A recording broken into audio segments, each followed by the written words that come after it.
So, good afternoon, everyone. Thank you for joining us. As a quick introduction, my name is Stacey Shapiro, and I am the Youth Engagement Specialist for the Summer Youth Employment Team at United Activities Unlimited. And today I'm very excited to have Olivia Newkirk and Michael Carapezza from New York Bioforce to tell us a little bit about their program, which is a summer internship program for high school students. So I will like to give both of you guys the floor and a chance to introduce yourselves. Yeah, it's great to be here. Hi, everyone. My name is Liv. I am the program manager for the New York Bioforce program, which is one of two programs from Hypothekids that we're going to talk to you about today. And I'll let Mike introduce himself because he runs the other program. Thank you, Liv. Hi, everybody. My name is Mike Carapezza. I am the program coordinator for HK Maker Lab, which is a biomedical engineering summer program at Columbia University. And I'm excited to tell you guys about it today. All right, can you all see this okay? Yeah, looks great. Great. All right, so I will keep this short and just kind of give y'all, there we go, an overview of this program, HK Maker Lab. And so HK Maker Lab is a program all around the engineering design process, specifically in the context of biomedical engineering. And so students that participate in this program will get the opportunity to learn the engineering design process with myself and Dr. Aaron Kyle, a professor of biomedical engineering at Columbia University. They will get to learn what biomedical engineers do and how they apply this process to solving real medical issues. And then each of our students will actually be placed in a team, and with their team, they'll work together to identify a real medical problem and actually design their own prototype solution that can fix that problem. And so the program is 6 weeks long. This year it's going to be from July 19th through August 26th. And we kind of have four main goals. Again, the first, introducing that design process and developing students' expertise with that. Two, to identify and work on solving real medical issues in the world. And of course, in the process of doing so, picking up some new tech skills, new knowledge of different ways to fabricate devices. In the virtual age, a little bit more on the computer programming and modeling side of things, but there will be a lot of technical skills that will help the students develop through this program. And then of course, to convey what they've learned and what they've done, communicating their designs, communicating the research they did, to an audience of both scientists and lay people, to really convey what it is that they worked on, what problem they tried to solve, and how they did so. And of course, to have fun while doing it, meeting great other students from around the city, and really getting to apply their science and biology knowledge in a very creative way. And so normally I'd break down the program in a little bit more detail, but things are still kind of in flux due to the virtual format. But the general idea of what this program is going to look like is that the first 3 weeks are spent focusing on the design process, how we apply it, and exploring different medical issues while developing those tech skills. And then the final 3 weeks are spent doing really what you see here, which is developing the students' own designs. And I think what's really exciting about this program in particular is that we don't tell the students what to work on. So we don't say, group one, you have to do an issue related to the heart or cardiac system. Group two, you're going to do an issue related to spinal cord injuries. It's entirely up to the students what problems they want to work on, how they want to solve those problems, and how they go about realizing their designs. And just some quick examples of the kinds of things our students have created in the past. This is a project from a few summers ago. This is a team that was really concerned about the issue of breathing tubes, in neonates in the ICU. It's a very common problem for the neonates to remove their breathing tubes accidentally, which can lead to oxygen deprivation. And so they developed this system to actually detect when that would happen and alert medical staff to that problem. Another team, totally different angle. They were interested in elderly folks with glaucoma who have to administer eye drops on a pretty regular schedule and the challenges that can go with that. And so they developed this really interesting system to completely automate that process and allow anybody to be able to administer this medication exactly right with the correct dosage. And again, a couple other examples. This was a skin cancer detection project from 3 summers ago. This is a group from last summer that developed a really cool device to help folks with hand tremors to stabilize their hands so they can perform everyday activities. And this is actually a group from 2 summers ago that developed a really interesting process or design, excuse me, to replicate kangaroo care or skin-to-skin contact for neonates in low-resource settings. So many more. And so if you do participate in Maker Lab, it is just the first part in the summer. Students who do the program are invited to apply the following summer for an internship that is actually kind of built into or has become a part of the Bioforce program, sort of a subset of that. So our students who do this also have the opportunity to work with Liv the following year and do some internships as well. And just for some basic logistic information about this program, totally free, open to current 10th, 11th graders. We take 28 students. Last year we had a slightly fewer just because of the craziness of the pandemic, but that's kind of the number we aim for. And the applications this year are going to close mid-March. Right now, March 16th, may push that back a little bit, but I think that's what we're aiming for now. And so that's kind of my overview of this program. I have the link here, which I can also make sure to send to Stacy to share with y'all. But the application is open, so please, I encourage you to apply. Take a look earlier rather than later, because it does require a few letters of recommendation that you'll want to make sure you ask those folks for with plenty of time before the deadline. And I think that kind of covers what I wanted to mention about HK Maker Lab. So Liv, do you want to talk a little bit about Bioforce? Yeah. Great. Absolutely. Do you have? Yes. There you go. So as Mike said, the Bioforce program for a lot of students comes after they do Maker Lab. Maker Lab is open to 10th and 11th graders. And Bioforce is open to 11th and 12th graders. So if you do think that you might be interested in both programs, I encourage you to apply for Maker Lab. I mean, you're welcome to apply for both, but if you do Maker Lab 1 year, then you still have the opportunity to do Bioforce the next year. However, because of the way that the ages work, if you do Bioforce this year, you won't have an opportunity to do Maker Lab next year. So just to kind of keep that in mind. But Bioforce has the goal of introducing students to the research process in a way, in the scientific method, in a program that has kind of 2 parts. The first is a research preparedness program where we do some training with you guys. We teach you about biology and the basics of research ethics and designing an experiment and all those types of things. We touch on computer science and computer programming as well. And then for the second part of the program, we actually put you in a research setting. So when this was done in person, as you can see in this picture, the kids got to go into the labs and learn these techniques and get comfortable with these hands-on lab procedures and things like that, so that then when they went into these internships, they were prepared. And all of these internships are working with real researchers, grad students, professors at Weill Cornell and Columbia University. So these are real research projects that you're going to be joining. You're going to be getting to see hands-on some small part of what these people actually do, what the real work of being a scientific researcher is.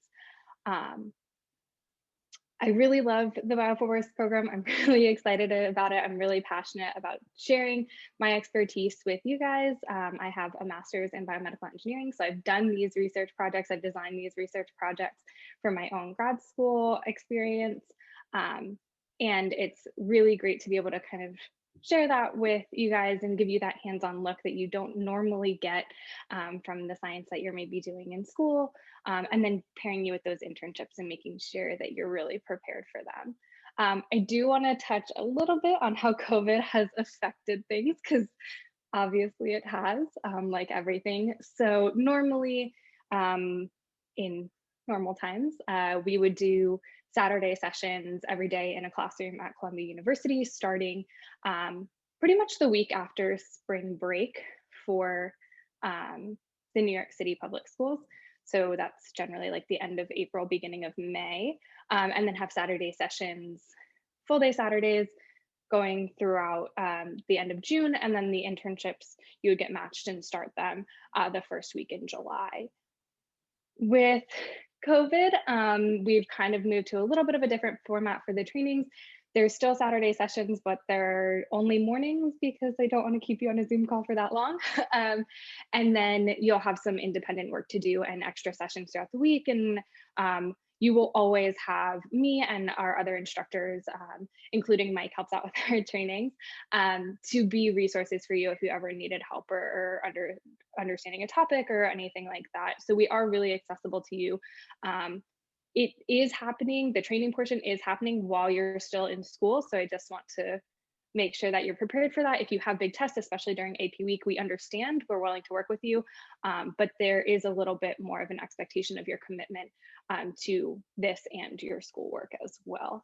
And then last year, all of the internships were also handled remotely. Everyone was still matched with a mentor and with an internship program. So you had some additional programming.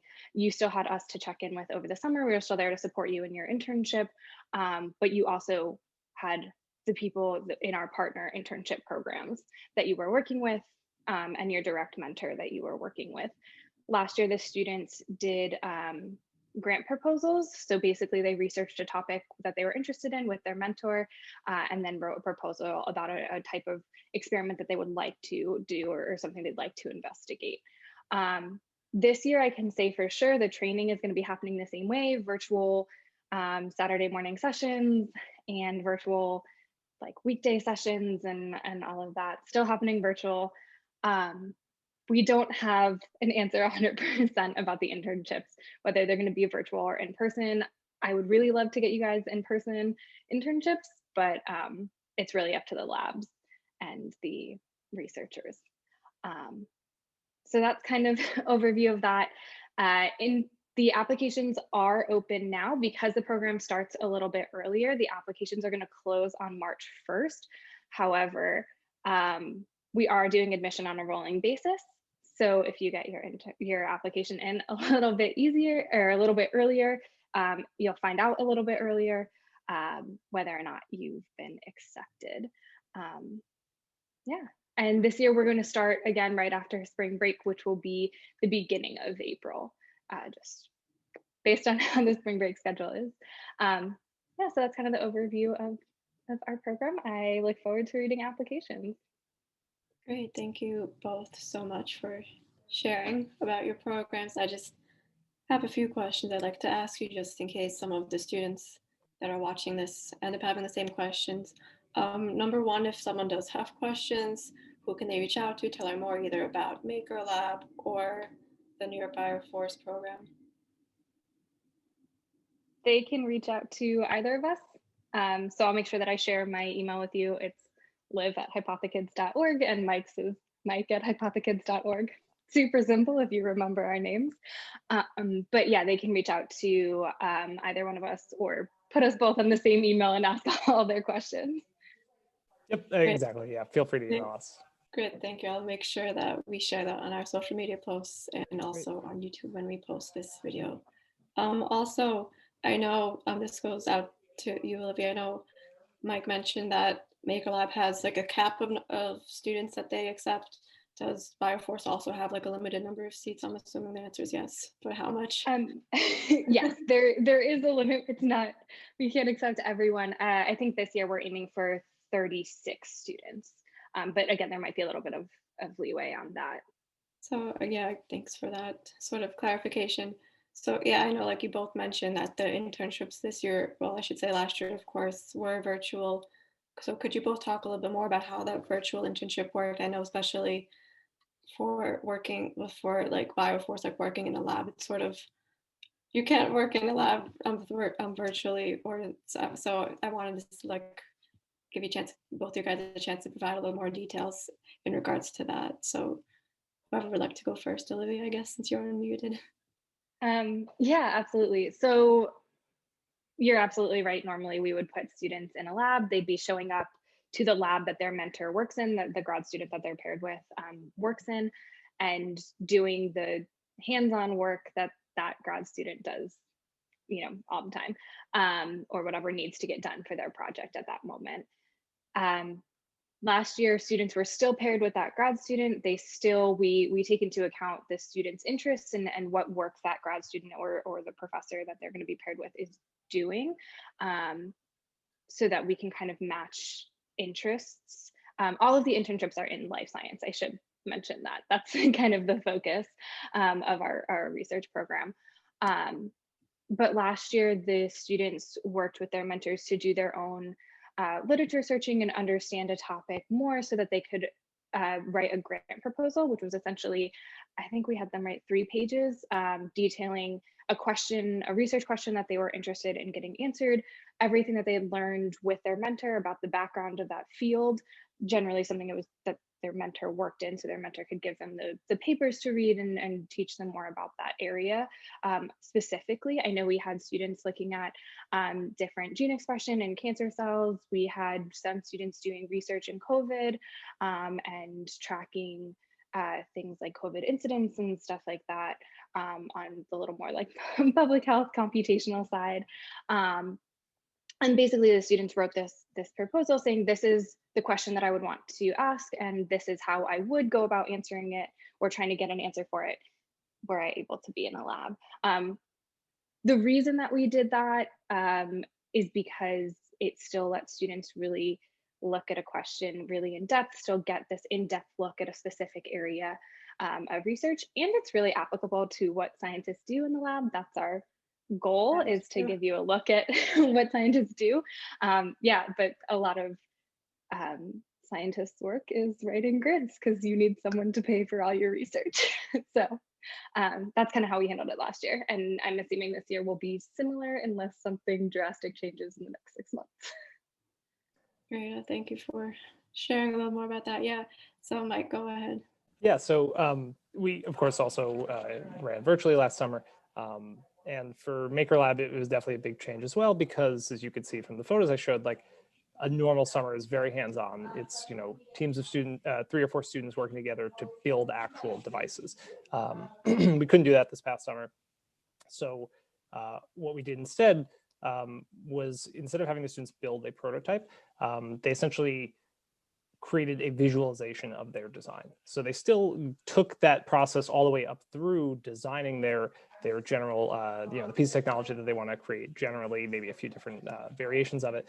And then using different virtual tools we found to create visual mock-ups and even some simulations, get as close as we can to starting to test, is this idea going to work, what needs to be improved? But we did essentially leave it at that level of like creating a model, perhaps creating a few simulations to test it.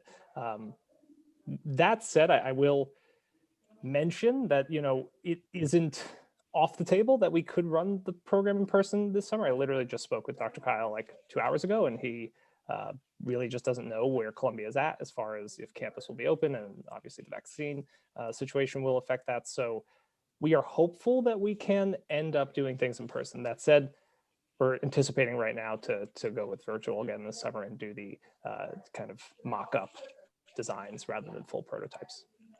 Yeah, so it's in the realm of possible, but still uncertain. Yeah, hope so. A little off topic on the flip side. I know like a lot of the pictures you're showing were really cool, and I kind of want to know like what happened, like were any of those sort of like inventions that the students created, were they sort of like followed up on, like how were they actually like put into actual like use? Because a lot of them look really, really fascinating. Yeah, that's a great question. So this program started in 2014, so this will be the 7th summer. Yes, I can do math. And initially, the prototypes kind of just stopped at the end of the summer. But in the last few years, we've been encouraging students to pursue these further and take them, to the next level, because some of them are, as you said, like you could see a future or a path for some of those technologies. Maybe not to become commercially available, but certainly to like be explored further.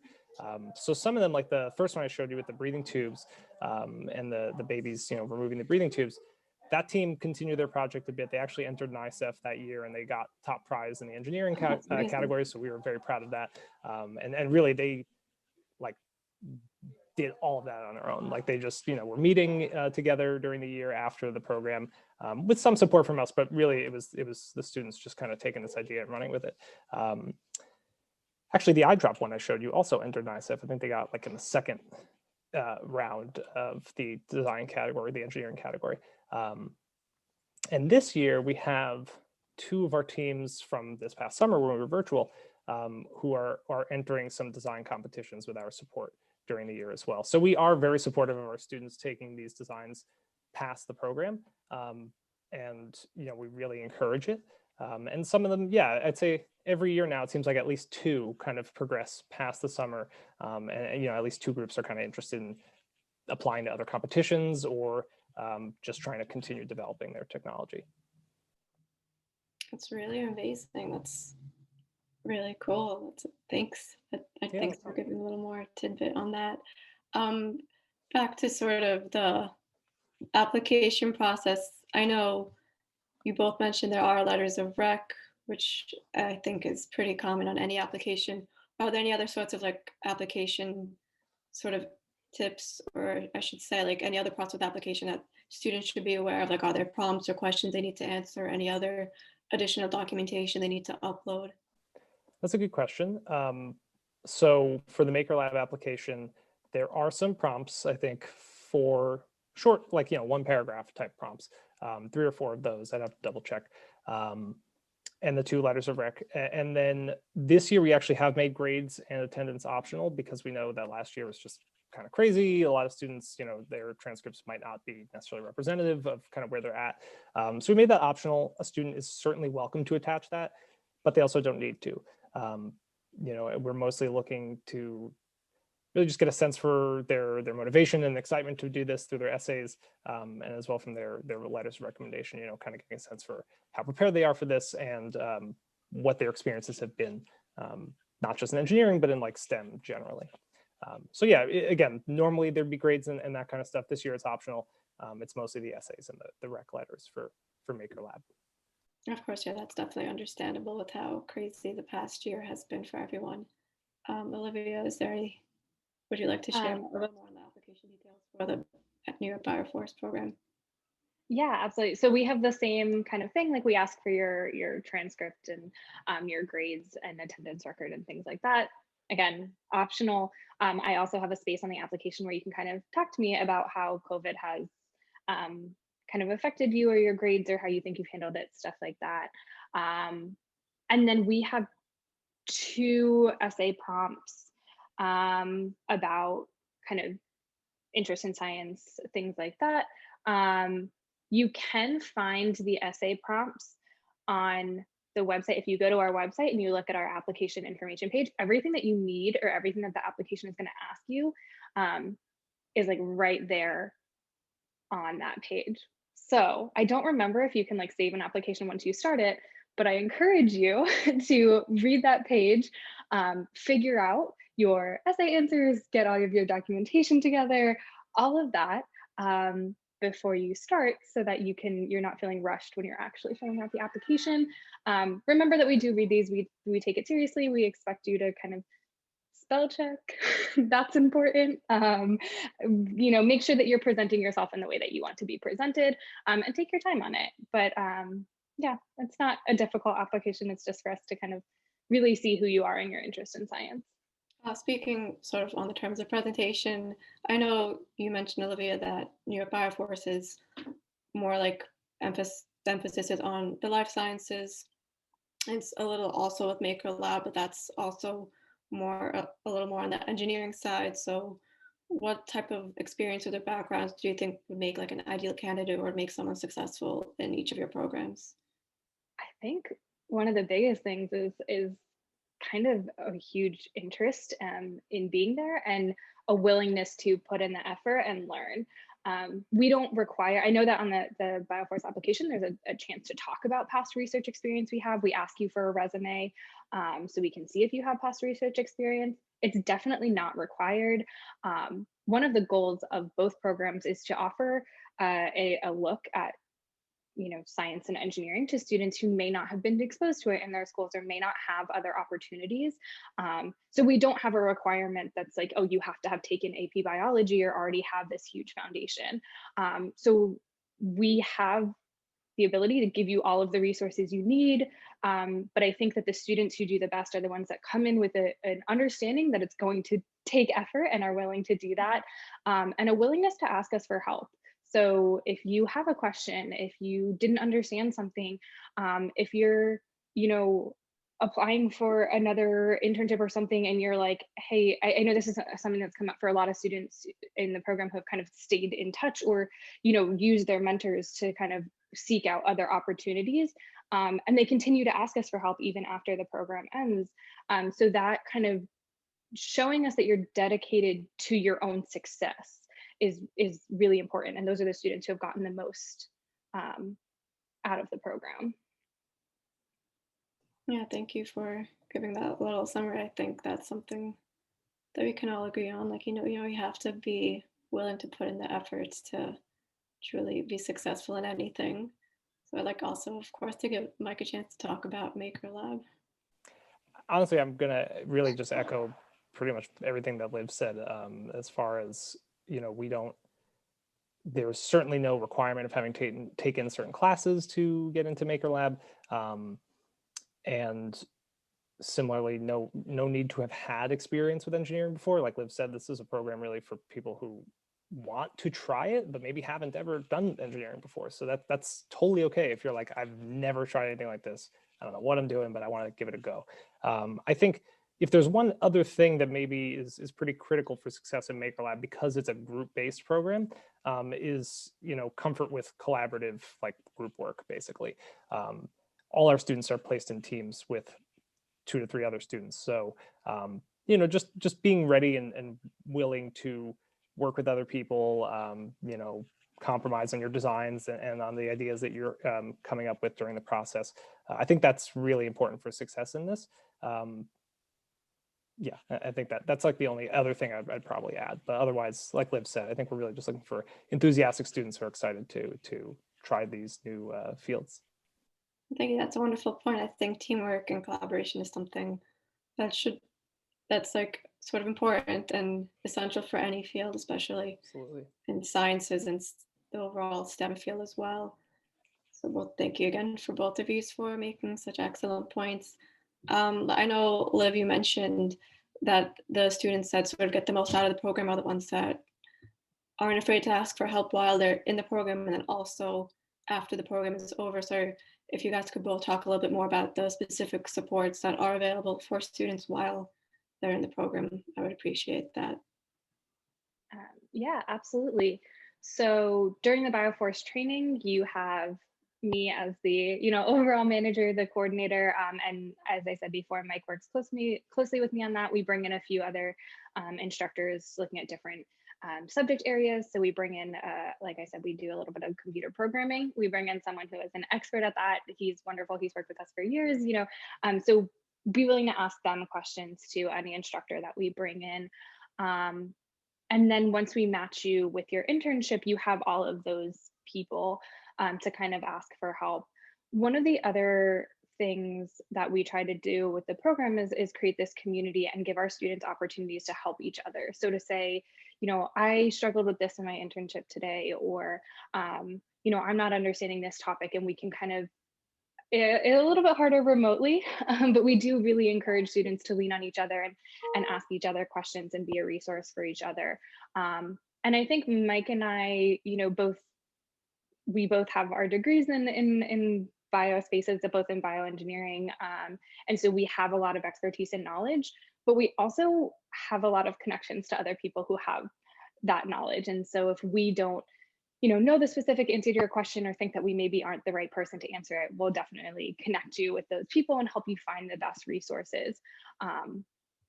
So it really, any question that you have, we want to get answered, and we'll make sure that we find you the resources to be able to do that. Great, thank you for sharing. Mike, do you have anything you'd like to add?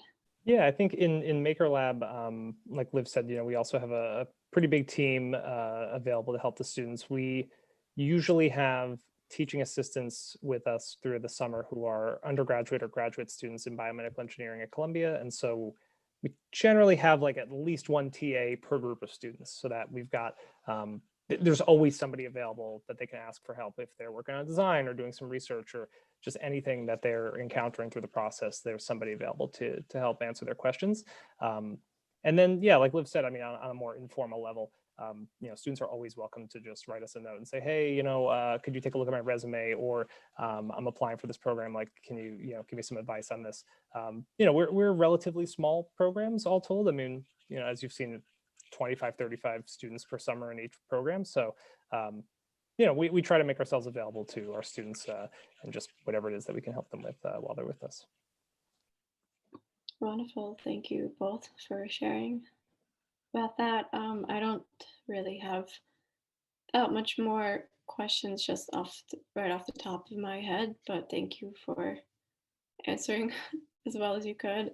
And they were great answers. I'd like to say thank you both very, very much for taking the time to talk both about your programs and answer a few of my questions. And of course, I will definitely share both of your contact information when we do share this with our participants in case they do have any sort of prevailing questions that were not answered in either your presentations or my little Q&A session.